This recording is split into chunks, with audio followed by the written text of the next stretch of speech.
ETF index mutual funds నేర్చుకుని stock మార్కెట్లో రాణించాలనుకుంటున్నారా? వెంటనే ఈ నెంబర్కి కాల్ చేయండి. నమస్తే రమగారు. నమస్తే జయ. రమగారు, ఏదన్నా సరదాగా ఉండే చందమామ కథ ఒకటి చెప్పండి. అత్యాస కథ చెప్తా. చెప్పండి.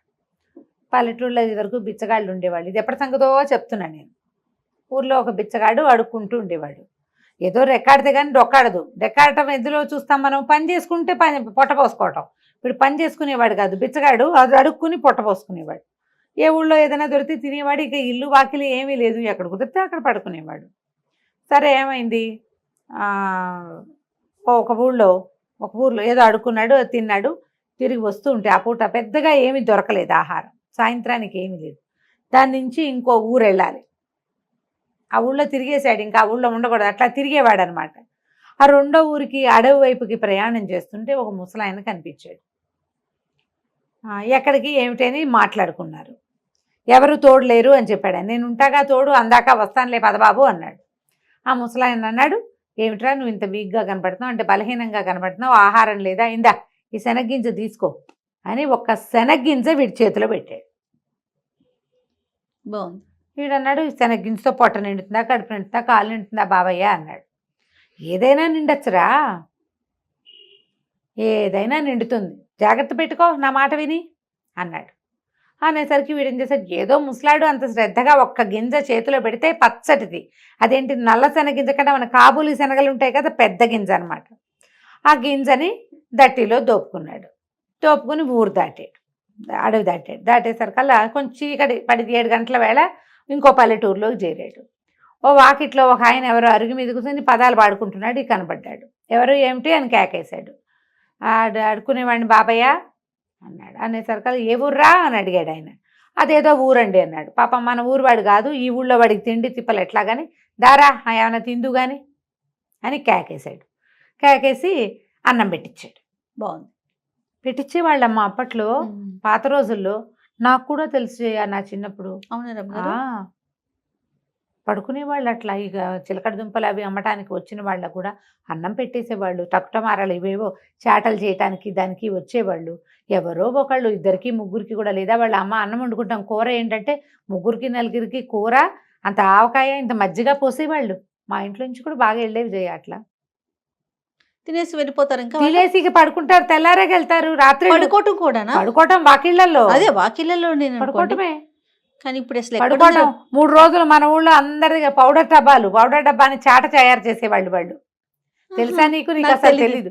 ఈ పౌడర్ టిన్నులు, తర్వాత ఏమో ఈ కిరసనాయిల డబ్బాలు, వాటిని చాటలుగాను జల్లెళ్ళుగాను చేయటానికి కమ్మరం పనిచేసి కొంచెం కాల్చి చేయటం, తర్వాత సాగొట్టి సుత్తితో కొట్టి చేయటానికి చాలా మంది వచ్చేవాళ్ళు. వస్తే వాళ్ళకి ఏముంది, అన్నం వండుకునే వాళ్ళ బియ్యం కూడా వీళ్ళే ఇచ్చేవాళ్ళు. ఇలా వాళ్ళే ఎవరో ఒకళ్ళు. అదేలేండి. ఎవరింట్లో ఎక్కువ పని ఉంటే వాళ్ళు ఇచ్చేవాళ్ళు. ఊళ్ళో వాళ్ళందరూ వచ్చి అక్కడ చేయించుకునేవాళ్ళు. కత్తులు సానాలు చేయటానికి కూడా మనుషులు వచ్చేవాళ్ళు. ఇట్లా వీళ్ళు పని చేసుకునేవాళ్ళు. బిచ్చగాళ్ళకు కూడా అట్లాగే అన్నం పెట్టేవాళ్ళు. వీళ్ళు పని చేసుకుని 10 రూపాయలు సంపాదించుకుని వెళ్ళేవాళ్ళు. అన్నానికి ఇక్కడ ఉన్న ఊళ్ళో ఉన్న వాళ్ళ మీదే ఆసరా పడేవాళ్ళు. మా ఇంట్లో అలా ఇచ్చేవాళ్ళు, నాకు బాగా గుర్తు. పల్లెటూర్లమ్మా, ఇది నా ఘనత కాదు, ఇది ఊళ్ళలో ప్రతి వాళ్ళకి తెలుస్తాయి ఇవి. పల్లెటూరు జీవితాలు 50 ఏళ్ల క్రితం జీవితాలు తెలిసిన వాళ్ళకి అందరికీ తెలిసిన వ్యవహారమే. ఇలా ఎవరైనా బాబయ్య రాత్రిపూట అన్నం దొరకలేదంటే ఎవరో ఒకళ్ళు ఏముంది రేపొద్దుటికి ఉంచుకున్న అన్నం పడేసేవాళ్ళు, ఈ పూటకి అన్నం పెట్టేసేవాళ్ళు. అన్నం తింటే ఆ బయట ఎక్కడో గావంసా పరుచుకుని పడుకునేవాళ్ళు. పడుకోరా అన్నారు. అనేసరికల్లా సరే వాళ్ళ అరుగు మీద పడుకున్నాడు. పడుకునేటప్పుడు ఏం చేశాడు, ఈ నడుముకు ఒక దట్టి లాంటి తలక ఒకటి ఉంది కదా, అది మడత పెట్టింది. వాళ్ళు చాప ఇచ్చారు, చింకి చాప కింద ఆ తలగుడ్డ కింద శనగ్గింజని పెట్టు పడుకున్నాడు. ఏమనుకున్నాడు, ఈ శనగ్గింజ ఏదో మహత్యం ఉంది దీనికి, లేకపోతే ఎవరైనా మనకి అడిగితే అన్నం పెడతారు, పిలిచి అన్నం పెట్టేవాళ్ళు ఉన్నారా? దారా తిందుగానని పిలిచాడు, ఊరా మజ్జిగ వేసి అన్నం పెట్టారు. నిన్నటిదో మొన్నటిదో ఒక స్వీట్ ముక్క కూడా వేశారు. హాయిగా ఎక్కడ చెట్టు కింద పడుకోకుండా అరుగు మీద పురుగు పుట్రా లేకుండా హాయిగా పడుకొనిచ్చారు. మహామహత్తు కలిగింది ఆ శనగ్గింజ. గుర్తించాడు అని అనుకున్నాడు. ఇంతలో ఏమైంది, తెల్లవారేసరికల్లా ఇంకా ఇళ్లలో వాళ్ళు తిరగల, కోళ్ళు తిరుగుతాయి. తెల్లారేసరికల్లా కోళ్ళు తిరగటం మొదలు పెడతాయి. పొద్దున్నే అవతల ఆవిడ ఇంటి ఆవిడ లేచి పెరటి తలుపు తీసి ఉంటుంది. ఇంకా వీధి వాకిళ్ళ తీల ఈ గొడ్లకు పాలు తీయటాలు కోడి బుట్ట తీయటాలు అవి చేస్తారు కదా, బుట్ట ఓపెన్ చేస్తే అవి తిరుగుతుంటాయి. ఆ తిరుగుతున్న కోళ్ళలో ఒక కోడి, ఒక పూల కోడి తక్కువ తక్కువ అవి ఇవి ఏరుకుని తింటూ వీడి గుడ్డ ఇట్లా తలగుడ్డ ఇట్లా తీయగానే ఆ కింద కనపడిన శనగింజలను లటక్కని తినేసింది. ఓహో. లబో దిబోమన్నాడు, మీ కోడి దొంగ మొహంది నా గింజ తినేసింది, అది మహత్తు కలిగిన గింజ, ఆయన ఎవరో మహానుభావుడు ఇచ్చాడు అని కేకలు పెట్టి గోల్ చేశాడు. ఇంట ఆయన అన్నాడు, ఏం చేతుండ్రా, పోని ఒక సేరు శనగలిస్తాను తీసుకో అంటే, కాదండి నాకు ఆ మహిమ గల శనగ్గింజే కావాలి, ఆ గింజ వల్లే నాకు రాత్రి అన్నం పుట్టింది, నేనేదో ఒక సంచిలో పడేసిన అన్నం తినేవాడిని, ఆకేసుకుని అన్నం తిన్నా రాత్రి దానివల్లే, కాబట్టి నాకు కుదరదన్నాడు. అనేసరికి ఆయన విసుగుబుట్టి, ఏ కోడిరా నీ శనగింజ తినది అని అడిగి, ఆ తెల్లపోల కూడా దాన్ని తీసుకుపోన్నాడు. వాళ్ళ ఇంట్లో బోళ్ళు కోళ్ళు ఉన్నాయి. ఈయన కోడిని వెంబడి పెట్టుకుని వెళ్ళాడు. కోడిని వెంబడి పెట్టుకున్నాడు. ఆ పూట వాళ్ళు వెళ్ళేటప్పుడు కాస్త చద్దన్నం ఏదో పెట్టారు, అది తినేశాడు. మరి అన్నం కూడా లభించింది.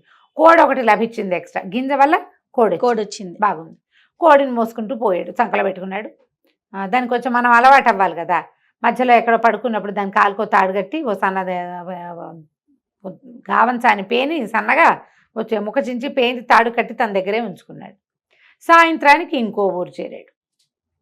ఈ ఊర్లో చాలా పెద్ద కమత ఉన్న ఒకళ్ళ వాకిట్లో కూర్చున్నాడు.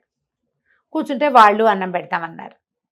సరే, అక్కడ వాళ్ళవే బోళ్ళు కోళ్ళు తిరుగుతున్నాయి. తన కోడిని కూడా కట్టేసి తన దగ్గర పెట్టుకున్నాడు. వాళ్ళు ముద్ద అన్నం పెట్టారు. వాళ్ళ వాకిట్లో పడుకున్నాడు. పడుకుంటే తెల్లారేసరికల్లా ఏమైంది, తెల్లవారేసరికల్లా వాళ్ళ కోళ్ళ గంప తీశారు. ఊళ్ళల్లో ఇలాగే కదా జరుగుతాయి. ఆ కోళ్ళన్నీ తిరుగుతుంటే వీడి కోడి వీడు కూడా ఏం చేశాడు, కాస్త మాగనగానే ఇద్దరు కళ్ళు తెరిచి కోడి తాడు కూడా తీసేసాడు. అది పోయి అక్కడ ఉన్న కోళ్ళతో తగాదా పెట్టుకుంది. కోళ్ళు ఎక్కరిసి పొట్టాడుకుంటాయి. ఇది అటు పొట్టాడుకుని ఇటు పొట్టాడుకుని అక్కడ వాళ్ళకి బోల్డ్ అంతా కమత, బోల్డ్ అన్ని ఆవులు గేదెలు గొడ్లు ఉన్నాయి. ఇది పోయి అక్కడ పరిగెడుతూ వాటి కోళ్ళతోటి పరిగెడుతూ ఒక ఆవేయ ఒకటి నుంచుంటే ఆవు పేయ అంటే ఆవు దూడ దాని కాళ్ళ సందులోకి వెళ్ళి అదేమో కంగారు పడి తొక్కేసింది. కోడి కాస్తే చచ్చూరుకుంది. అయ్యో రామ. చచ్చిపోయేసరికల్లా మరి ఏం చెయ్యాలి, బయటకు వచ్చాడు. చూసుకున్నాడు, అమ్మో నా కోడి చచ్చిపోయిందో అని గోలు పెట్టాడు. ఇది మహత్తు కలిగిన కోడి, దీనివల్లే నాకు అన్నం పుట్టింది అన్నాడు. వాళ్ళు ఇంకో 4 కోళ్ళు ఇస్తాను తీసుకోరా అన్నారు. చివరికి ఆ ఇంటి ఆయనకి విసుగుపుట్టి, కోడి సరేలే ఇది మేము కూర అనుకుంటాం కానీ ఇప్పుడు అది ఏ 50 అయితే కోడిని తన్నేసిందో తొక్కేసిందో దాన్ని తను తీసుకుపోరా అని. కోడి కాస్త దూడపిల్ల అయింది. దూడపిల్ల అనకూడదు, దూడ అంటేనే పిల్ల. ఓహో. పిల్ల అంటే పిల్ల, 2 పేదాలు ఉండకూడదు, ఆవు దూడ. ఈ దూడ మెడలో పలుపు తాడు ఒకటి కట్టారు, వీటి చేతిలో పెట్టారు. అది పాలు వదిలేసింది, ఆ మాత్రం ఉంది. పాలు తాగే దూడ కాదు, కొంచెం పెరిగింది. సరే, ఆ దూడని వెంబడి పెట్టు తీసుకుపోయాడు. 3వ రోజు ఈసారి ఒక పెద్ద కామందు గారి వాకిట్లో ఆగాడు. వాళ్ళు దూడను చూసి కొంచెం ముచ్చటపడ్డారు. ఆ ఇంట్లో వాళ్ళంతా సరదా పడ్డారు. అబ్బో దూడ భలే బాగుందిరా, ఆవు దూడ ఎక్కడ తెచ్చావు, ఏమిట్రా మాకు డబ్బులు ఇస్తాము ఇవ్వరా అంటే, అబ్బాయి లేదండి ఇది చాలా అదృష్ట ఆవు దూడ అన్నాడు. సరే, వాళ్ళు కూడా ఆ దూడకు 2 గడ్డి పరకలేసి వాళ్ళు వీడికి అన్నం పెట్టారు. రాత్రి పొట్ట నిండిపోతుంది, ఎక్స్ట్రా వస్తున్నాయి.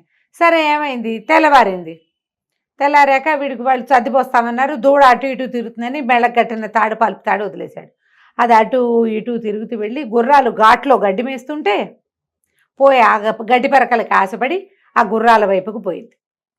పోయేసరికల్లా ఏమైంది, ఒక గుర్రం మహాపెంకె, రణపెంకెది, మామూలు పెంకితనం కాదు దానికి. ఆ పెంకెగా గుర్రం కాస్త అటు ఇటు తిరుగుతున్నటువంటి 50ని వెనకాళ్ళతో ఒక్క తన్ను తన్నింది. ఈ దూడ ఎగిరి అవతల పడి కళ్ళు వాల్చేసింది. రామా.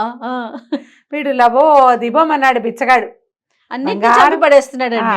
బంగారం అంటే 50 ఇటు అయిపోయింది, మేమేం చేతును అంటే, వాడు ఇంకో 50 ఇస్తాను రా, పోనీ ఇక్కడే ఉండు, నువ్వు పని చేసుకుందు కానీ అంటే, పనికి నేను చేయనండి, నాకు వచ్చినాయి ఇవన్నీను, హాయిగా అన్నం వస్తుంది అనేసరికాలు వాళ్ళకి విసుగుబుట్టి, ఈ మకురు గుర్రం ఇది ఎలాగో మాట వెందు చావదు, గుర్రాన్ని తీసుకుంటావురా అన్నారు. ఇంతుండే ఆవు దూడ ఎక్కడ, అంత ఎత్తుండే గుర్రం ఎక్కడ, గుర్రాన్ని ఎక్కడైనా అమ్ముకుంటే డబ్బులు వస్తాయి. సరే, ఇది బాగానే ఉందని మరి గుర్రాన్ని తీసుకెళ్తానండి అన్నాడు. గుర్రాన్ని తీసుకుని నడిపించుకుని తీసుకెళ్తా మొదలుపెట్టాడు. ప్రతి వాళ్ళకి వీడి గుర్రం నచ్చుతుంది. ఎంత బాగుందో ఎంత బాగుందో. సరే ఈసారి ఏమైంది, ఒక సత్రానికి వెళ్ళాడు. అయితే వాళ్ళు ఏం చేశారు, వీడికి ₹1 కూడా ఇచ్చారు. గుర్రం ఇచ్చి రూపాయి ఇచ్చారా? ₹1 ఇచ్చారు ఊరికే. ఆ పూట అయితే ఆ రోజు ముందు రోజు అక్కడక్కడ అడుక్కున్న డబ్బులు కూడా ఉన్నాయి, వాడి దగ్గర డబ్బులు ఉన్నాయి కాస్త. ఓ సత్రం దగ్గర ఆగాడు. మరి ఇప్పుడు గుర్రానికి మాలిషు దానా గీనా కావాలి. ఎవరి వాకిట్లోనే ఆగితే దానికి తిండి వాళ్ళేం పెడతారు? అంతే కదా. సత్రంలో అయితే తనకు అన్నం పెట్టి తన దగ్గర డబ్బులు ఉన్నాయి కదా, దానికి ఏదో దాణా పెడతారు అనుకున్నాడు. సరే ఏమైంది, ఈ గుర్రాన్ని ఓ పక్కన కట్టేశాడు, లోపలికి వెళ్ళాడు. సత్రం వాళ్ళు చూస్తే ఏమైంది, ఆ సత్రం యజమానికి ఒక పిల్ల ఉంది. వీడికి ఏమొచ్చింది బుద్ధి, ఇప్పటిదాకా వాటంతటా అవి జరిగినాయి. ఏదో ఒకటి చేసి ఈ సత్రం యజమాని మాయ చేస్తే వీళ్ళకు ఒక పిల్ల ఉంది, పిల్ల నుంచి పెళ్లి చేసి తన సత్రంలో ఉంచుకుంటారనుకున్నాడు. ఇప్పటిదాకా కాకతాళీయంగా జరిగినాయి. వీడికి ఆశ పుట్టేసింది. ఇప్పుడు ఆశ పుట్టి ఎలాగైనా ఈ గుర్రాన్ని ఏదో ఒకటి చేసైనా మీ వల్లే అయ్యిందని అనాలనిపించేసింది. అనిపించి సరే ఏం చేశాడు, మా గుర్రానికి దాణా భోజనం పెట్టండి, అవి పెట్టండి, ఇవి పెట్టండి అన్నాడు. ఇతనికి ఒక కూతురు ఉంది కదా, ఈ పిల్ల కొంచెం యాక్టివ్ పిల్ల. అదేం చేసింది, ఓ చెరుగడ తీసుకెళ్ళి ఆ గుర్రానికి అందించింది. ఇది ఒక గట్టు మీద నిలబడే చెరుగడ అందించేసరికల్లా అదేదో ఇట్లా పొరపాటున దాని గొంతులో గుచ్చుకున్నట్టు అయింది. గుర్రం కాస్త మెడవాల్చేసింది. అది ఆరోగ్యకరమైన గుర్రం కాదు. ఇక వీడు అరిచరిచి కేకలు పెట్టి పోట్లాడాడు. ఇక మామూలుగా పోట్లాడ. సత్రం యజమాని కాదు, అతను గుమస్తా. ఆ సత్రం నడుపుతాడు, జీతం రాళ్ళకే పనిచేస్తాడు. ఏం చేస్తారు వాళ్ళు, గుర్రం ఇంకోటి కావాలంటే ఎక్కడి నుంచి ఇస్తారు, నాకు ఇంకో గుర్రం కావాలన్నాడు.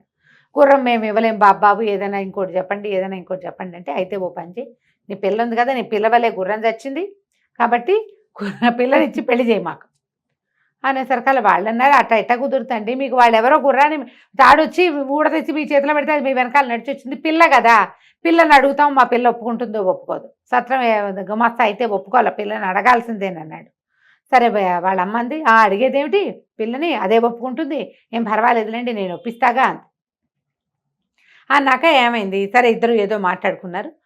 మర్నాడు పొద్దున చెప్పింది, అల్లుడు గారు మీ అంత మహానుభావులు ఇంకెవరూ లేరు, మీ గుర్రాన్ని బదులు మా పిల్లని ఒప్పుకున్నారు, మా పిల్ల మాత్రం రాకాశం ఉండ కానీ అది ఒప్పుకోవటం లేదు, ఓ పని చేద్దాం, దాన్ని ఏం చేస్తానంటే సంచిలో వేసి మూట కట్టేస్తా, పిల్లని మోసుకెళ్ళిపోండి మీరు ఎక్కడో చోటికి, ఎక్కడికైనా తీసుకెళ్తే ఇక చచ్చినట్టు మీతో పాటే ఉంటుంది, అది రాకాసి పిల్ల విందు మాట. ఇప్పుడు ఇక్కడైతే విందు, మీ దగ్గరికి వచ్చేసాక వెనకేం చేస్తుంది, మరి బస్తా ఒక గోను సంచి వేసి మూట కట్టేస్తానండి, మూట మోసుకెళ్ళండి. బాగానే ఉంది, మూట మోస్తుంది. పిల్లని ఇస్తామంటే ఏమిటి, రేపొద్దున వాళ్ళ పిల్లని వాళ్ళు చూడరు, ముందు పెళ్ళి అయిపోవాలి. సరే పెళ్ళి అయిపోతే చాలు అనుకున్నాడు. వాళ్ళు ఏం చేశారు, ఆ పిల్లని ఒక మూటలో కుక్కి దాన్ని మూతి కట్టేసి, పెళ్లి చేశాక పెళ్లి చేయలే మరి పెళ్లి చేయడానికి, పెళ్లి కాదు నేను కూర్చొని అంటోంది, డైరెక్ట్ గా మూట కట్టేశారు. కట్టేసి అప్పచెప్పారు. ఆ మూటను మోసుకురాలేక చచ్చాడు వీడు. ఆ లోపల ఉన్న వాళ్ళు ఎగిరి గంతలేస్తుంటే ఎట్ట తీసుకొస్తాడు, అదే కదా, ఎటా గొటా తీసుకొచ్చి ఒక అడవిలోకి చేరాడు. ఆ పిల్లని మూత సంచి ఊడదీసి నేనే నీ పతిని అందామనుకున్నాడు. మూట ఊడదీసేసరికల్లా ఆ మూటలోంచి పెద్ద కుక్కోటి బయటకు వచ్చింది. వాళ్ళు వీడిని వదిలించుకోవడానికి ఏం చేశారు, తమ వాకిట్లో ఉన్న ఒక ఊర కుక్కని అందులోకి సంచిలోకి వేసి కుట్టేసి ఇచ్చేసారు. మంచి పని చేశారు. అయితే పిల్ల కావాలి వాడికి. అది కాస్త ఆ పొద్దున్న నుంచి వీడితో మోయబడి ఉందేమో, తిక్క పుట్టిపోయింది సంచిలో. అది ఒక్క అమాంతం వీడి మీదకి లంఘించి ముక్కు కొరికేసింది. ఇంకేం చేస్తాడు, పారిపోయింది వాడి ముక్కు కొరికేసి. ముక్కు నెత్తురు గారుకుంటూ ఉంది. ఇక అన్నం ఎక్కడిది సున్నం ఎక్కడిది అడవిలో. ఆ కొవ్వుడు సగం చిరిగిపోయిన ముక్కుకి ఎట్టగొట్ట పట్టీలు కట్టుకుని మళ్ళీ ముష్టడి కోట మొదలుపెట్టాడు. అడ్జస్ట్ కదా, ఆశపడకుండా ఒక చోట ఆగుంటే అంత ఇలా అయ్యేది కాదు. ఈ గుర్రాన్ని పిల్లకి మారు చేద్దాం అనుకున్నాడు, అక్కడ చెడిందనమాట. అన్ని చోట్ల అందరూ అవకాశం ఇచ్చారు, ఉండరా నాయనా ఇక్కడ బతుకు అంటే ఒప్పుకోలేదు.